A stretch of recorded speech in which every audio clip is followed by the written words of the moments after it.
Kali ini kita akan bahas sebuah cerita yang mungkin jarang terdengar, tapi penting banget. Cerita tentang warisan literatur Islam dari Gorontalo.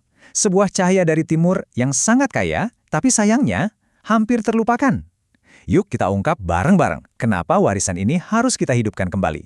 Coba deh, kalau kita ngomongin sejarah Islam di Indonesia, nama-nama kayak Aceh, Demak, atau Makassar, itu pasti langsung muncul di kepala kan? Tapi pernah nggak sih kepikiran, kenapa Gorontalo, yang peradaban Islamnya juga tua banget, kok kayaknya sunyi senyap ya dari peta literasi nasional? Nah, ini dia misteri yang akan kita coba pecahkan. Oke, kita masuk ke bagian pertama, cahaya Islam yang senyap. Mari kita lihat lebih dekat, ada apa sebenarnya dengan kisah yang seolah hilang dari Gorontalo ini.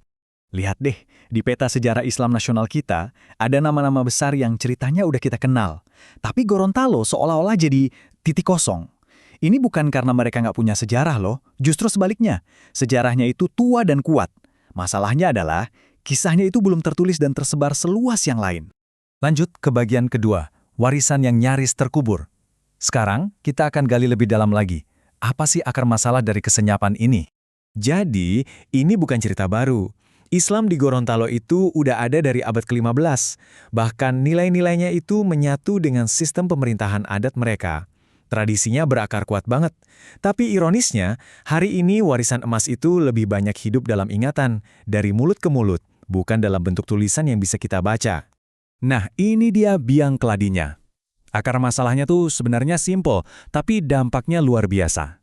Kekayaan sejarah Gorontalo ini diwariskan lewat cerita, dari orang tua ke anak, dari guru ke murid. Tradisi lisan itu memang indah dan personal, tapi sayangnya rentan banget buat hilang di telan zaman. Dan masalah tradisi lisan ini diperparah sama faktor-faktor lain. Bayangin deh, dokumentasinya kurang, nggak ada arsip yang rapi, terus naskah-naskah kuno yang super berharga itu mungkin cuma tersimpan di lemari-lemari rumah warga. Nggak ada yang meneliti. Ini tuh kegagalan sistemik yang bikin sejarah emas ini nyaris terkubur selamanya. Oke, terus kenapa sih ini penting? Kenapa kita harus peduli? Nah, di bagian ketiga ini, kita akan lihat bahwa menyelamatkan warisan ini bukan cuma soal Gorontalo, tapi soal menjaga ingatan kita semua sebagai sebuah bangsa. Ada satu kutipan yang kena banget. Sebuah peradaban, sekaya apapun budayanya, akan memudar tanpa adanya catatan tertulis. Literatur itu ibarat pilar yang menopang eksistensinya.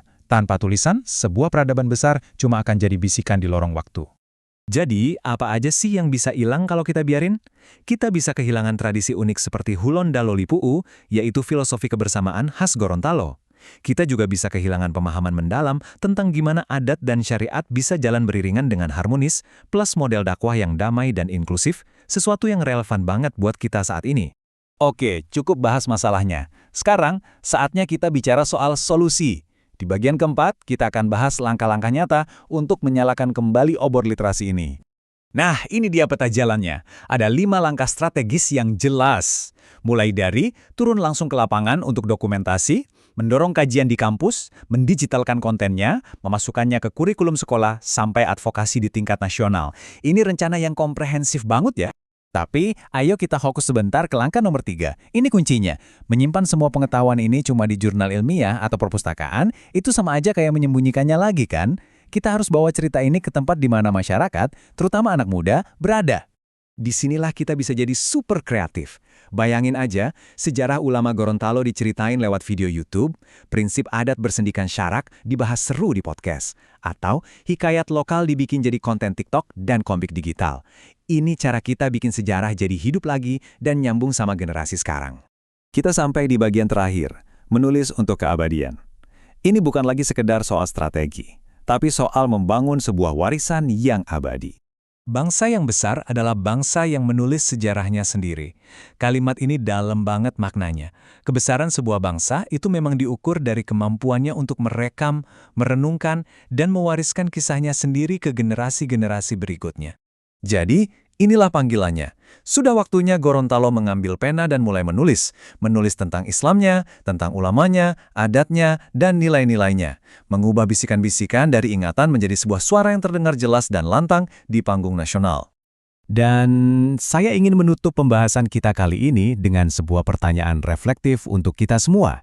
Karena ini bukan cuma tugas para akademisi atau pemerintah. Sebagai bagian dari bangsa ini, gimana caranya kita bisa ikut membantu menjaga agar nyala api peradaban dari timur ini tidak pernah padam?